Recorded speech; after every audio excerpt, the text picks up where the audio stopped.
किया। आज मैं इंग्लिश भाषा में बोलने जा रहा हूँ। I am Indian. मैं मराठी में बोलने जा रहा हूँ। मैं भारतीय। आज मैं पंजाबी भाषा में बोल रहा हूँ। ना भारतीय हूँ।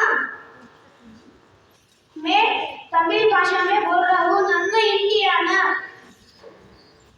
मैं मलयाली भाषा में बोल रहा हूँ। मैं भारतीय है। मैं गुजराती भाषा में बोल रहा हूँ। हूँ भारतीय छू। देख लिया ना, मेरा देश बहुभाषी देश है। विभिन्न भाषा, विभिन्न शैली, इससे पता चलता है कि एकता से समृद्ध देश है। मेरा देश महान है।